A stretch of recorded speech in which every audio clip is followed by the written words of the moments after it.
jet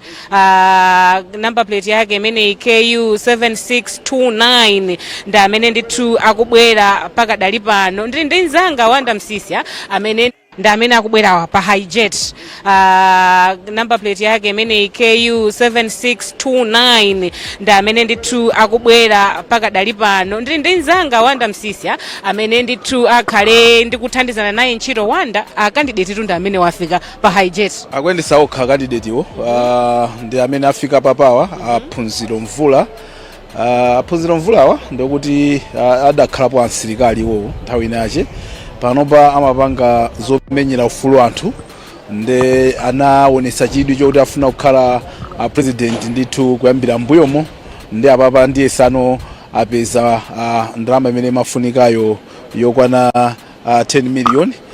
ndekuti analipira nkukatenga kalata zawo apa kulandiridwa ndithu ndi anzathu akumeki ndekuti nda president akajo kwambiri amene wamembo waoneramo amenya jacket yawo kumenya sneaker I think zaphweka kwambiri zinthuzi ukhoza kubwera minonga bwerere mwinaso lotavala kabudula lotavala maslippers I don't think mwina anayika dress code yeni so yayi apule athu afika padakali pano amene pa 16 pano zitaenda bwino atha kutenga chinthuchi blessings atha kutenga chinthuchi nda amene afika ndithu pa hijet yawo abwera azibambo atatu ndiwo apulewa basi imene wanenena Wande apa ize basi kasinika kawaiti kasuti kawo pamenepa enawo pambalipo amene akuoneka kuti mwina anyamula katundu amene apule akuyenera kuti akapange presenting kati Wanda zimenezi zimaonetsa bwanji democracy ya dziko la Malawi tikuone kuti tikutani kwenikweni democracy ikuoneka kuti idakhwima mdziko muno chifukwa ikupereka ufulu kwa Malawi wina aliyense ngati iwe uli nzika ya dziko linoli uli ndi zokuyenereza ndekuti ukhoza kutenga nawo gawo ndithu masankho a dziko muno kuphatikizapo pa udindo umenewo wa president mokuti Amalawi ambiri atagwirizana nawo Phunziro ndi kwasankha ndekuti iyayi his excellency Phunziro Mvura ndi amene wawo anthu akhoza maonera atu apapa alisanafike nthawi yokuti kuti tiaone pazakhala ndithu achitetezo ambiri komanso mwina kutengera anthu ena amene akumabwerera tangofotokoza atmosphere kuno kuti kuona motani angobwera tu paka hijet pamene poyendetsa nsoka amene wasadabwere ndi masupporters ena aliwonse ndikhulupirira kuti masupporter awo amakhala kutali ambiri sana akatha kufika komano ngati akufika po maganiza kuti iwowa ndithu akhoza kuwina mavoti ndekuti masupporter ali nawo kungoti mwina iwo sakhulupirira zobwesa masupporters zimezi ndi munthu wozichepesa Mvura Wanda kuti aya Mvura ndithu ndi munthu ozichepetsa kwambiri munthu apaize munthu osalimbana ndi zambiri mmene nzanga Wanda akufotokozera Wanda mamawo tinaona suta David Mbewe pamalo pano sanafikepo ife zimene tikumachita tikumafunabe kuti despite zimene tikuona kunoko tizimvaso zina zimene zikuchitika mwina makamera asakuona kumene kuli zokambirana Mbewe tikudziwa kuti akukambirana ndi DPP so kusabweraku mwina ndi kuti zokambirana nazo sizinabale bwinobwino because zikanakhala kuti zaphula mwina amene akuganizira mwina tikanaona iwo akunena kuti sapereka koma ndikukhulupirira kuti kumene mwina sadavane n'chifukwa chake iwowo akhanga tangoyima kaye nkunena kuti abwere nthawi ina so nimamva kuti ukhala ngati ameka uchita consider pempho lawo lomwe akhozaso kuapasa tsiku lina kuti abwere chimozimozi mwina amene tinaoneranso Frank Tumpale Mwenifumbo National Development Party amenewo amayembekezera kuti apereke kata zawo ndiyesa ndi dzana ngati sakulakwa ndi anazakhala ngati kuti achita withdraw chifukwa choti iwonso amakambirana ndi anthu aku DPP ndi kumene koko ndikukhulupirira kuti zokambirana nazo mwina sizinaphule kanthu chifukwa chake masanano kuti aonano Frank Tumpale Mwenifumbo akubwera kuzapereka kata zawo akamaliza akamuzu chiwambo masanano chifukwa tikamaliza Phunziro Mvurawa next ndi akamuzu chiwambo kenaka tiaona Frank Tumpale Mwenifumbo nawonso akubwera kuzapereka kalata zawozo unless mwina pakati paso patachitika zina nanga sizi zinthu zimachitika nsanga kwambiri nzanga mwina Henry Chulu tingofuna kuti ationetsenso apule kumeneko Henry Chulu timafuna ndithu Malawi aone ndithu makamaka amene Wanda Phunziro Mvura amene anafotokozera nzanga kuti ndi amene wandithu mukuwaona pa chithunzipa Wanda wafotokoza dressing yawo kuti yapaize dressing yawo yapaize ndithu abwera okha abwera paka hijet kawo pamenepa mu chithunzi motsopano amene mukutitsatira pa television komanso pa Times 360 Malawi amene ndi CEO abungwe limene lilameki kuwalandira kuti yayi ife kuno takulandira takutsimikizirani tiyeni ndithu mkatimu tione kuti kodi ziyende motani kwabwera amulalo matu amulalo wake wandowerengeka sindimaona ndi I think ndi anthu odekha kaya amadikira kaya kuti zifike kaye pa mponda chimera koma ayi ziwiri zitatu ayimba nyimbo mukamva hiho apule afika amvula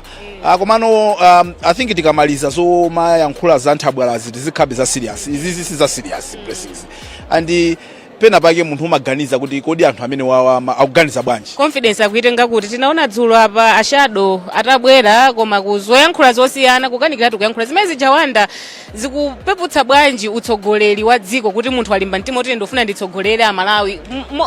18 million plus zimene zikuonetsa kuti tili serious ndithu kuti tili ndi mtima otukula dziko lino iyo nacheza ndi running mate amati chani pacha triple A sakuziwaso kuti afuna zatani and munthu amene afuna kukhala vice president wa dziko linoli ine ngati nzika ya dziko la Malawi ndikumandivesa chisoni democracy ili apopo kuti malola kuti munthu akhoza kuima koma munthu izizi za serious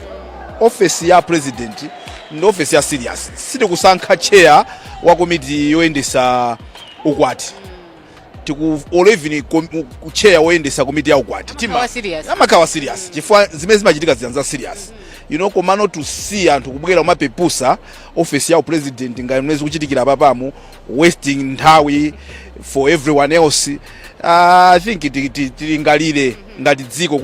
kuti tizionera zimene zizi kapena tikonza zinthu zina to avoid kuti anthu amene timakhala busy ife ndi anthu abusy kwambiri sizoona kuti tibwere pano tizingokhala ngati tingosenga siti kuti amalawi basa zionera ngati kuti tabweresa nthabwalano kuti taonera niko nthabwala yafika nthawi yopenga present Mapepala kuzakhala ma jokers and what no so for me I'm concerned yes ndikuvomera kuti anthu ali ndi ufulu wawo and no one can take away that right ngati Mvura ali ndi ufulu wopereka kalata zawo ali ndi ufulu woyimira ngati president komano kodi Mvurawa tentifusane mmene zikuchitikira papamu ulatayima ngati kansala angaduse pa kansala atayima ngati MP angaduse ngati MP now are you saying kuti alipo amalawi akhoza kuwavotera Mvura ndukha president kapena tungofuna kuti munthu aliyense popeza ukhoza kupanga why not because if that's the purpose kuti as long as you can afford it 10 million nkusayinisa ma signatures wa chanchani then you can stand it means nde kuti well fine and good but if this is telling us a different story of what we want as a country then we need to sit down and have a discussion amongst ourselves kuti tikuphwekesa bati kodi zikutivuta pati zikulowa chibwana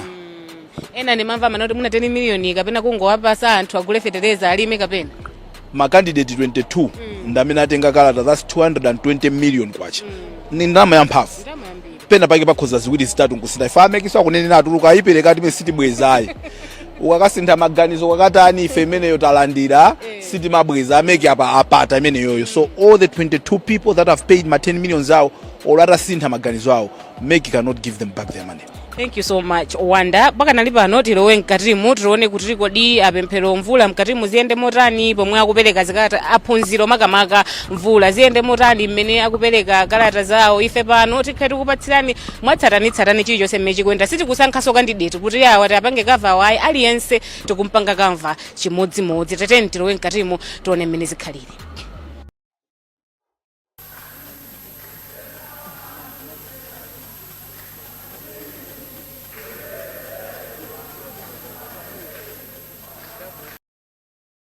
Eni nonse mauno pamwambo uno wofunika kwambiri pamene bungwe loyendetsa zisankho amayi ndi abambo lero komishoni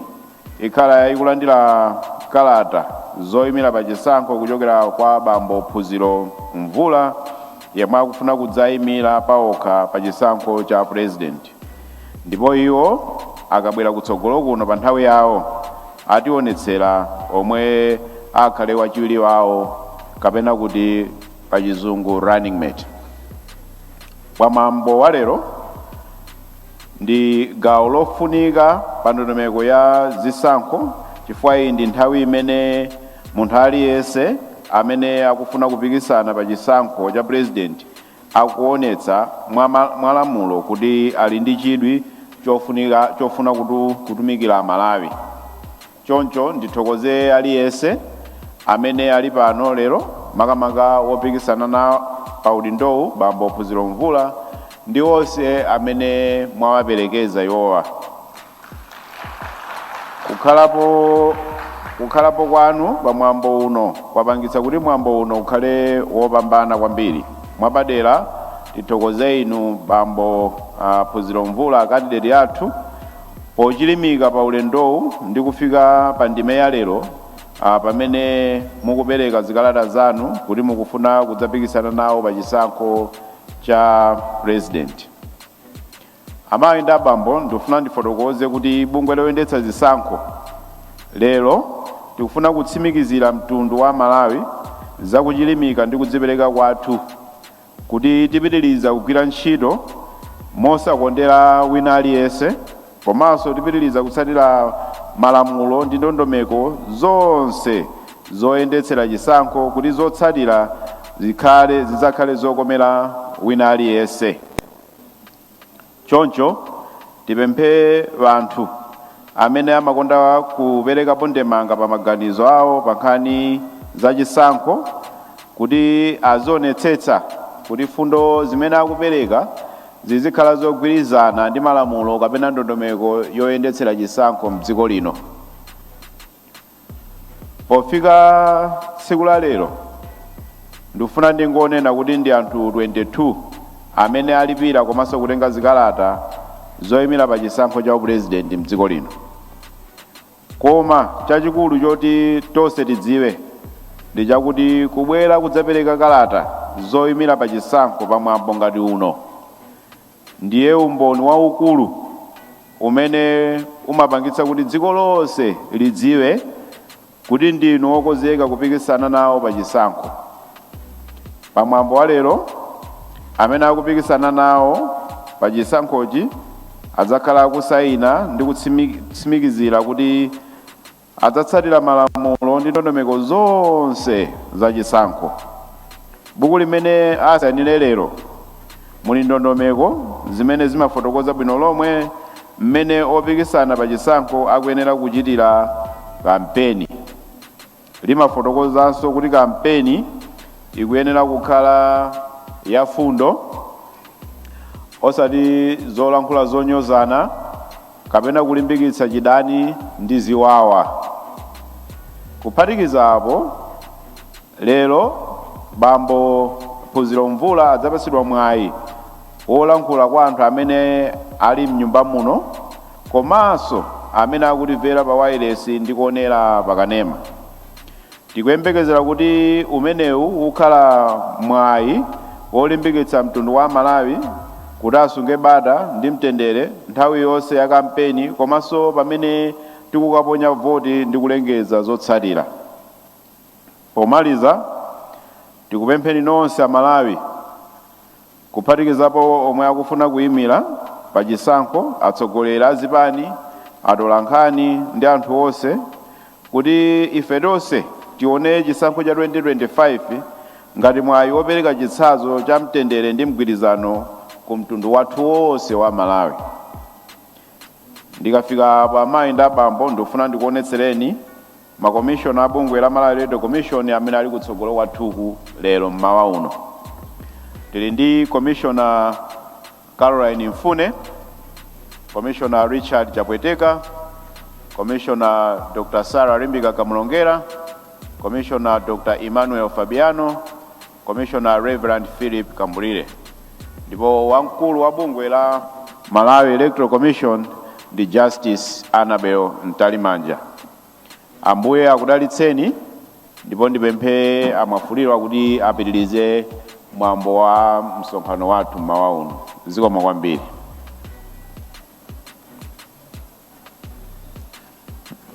Zikomo kwambiri bambo Andrew Mpesi, Chief Elections Officer ku Malawi Electoral Commission. Olemekezeka amayi ndi abambo pano tikupitirira ndi mwambo wathu ndi tiyayitane a candidate kuti abwere kusogolo kuno. Akabwera ationesere kuti running mate wawo ndi ndani pogwiritsa ntchito microphone ali apowo. Akationesera running mate tifuna kuti apitirire kukakhala pa mpandopo ndi kukasayinira code of conduct. Akamaliza kusayinira code of conduct abwere pasogolopa kusawapasa apa mpando wa Malawi Electoral Commission ndi ayitane a candidate kuti abwere kusogolo kuno zationesere a running mate. Zikomo kwambiri.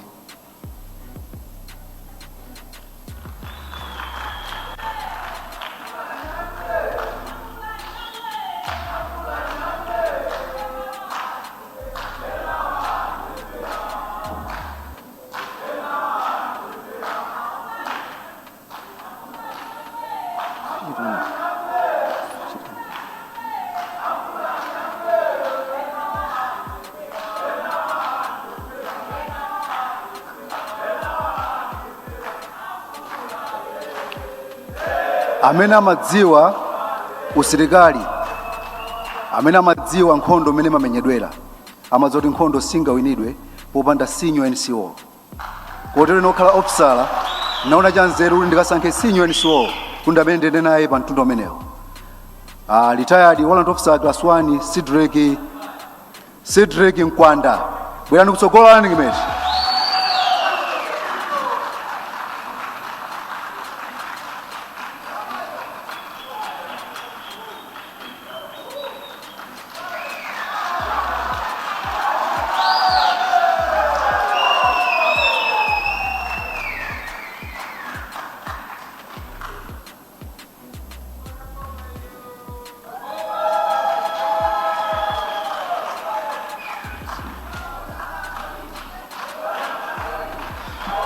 Zikomo kwambiri pano poti taona running mate tiapemphe a candidate ndi a running mate ndi amene aperekeza kuti apitirire pa mipandopo kuti akasainire code of conduct.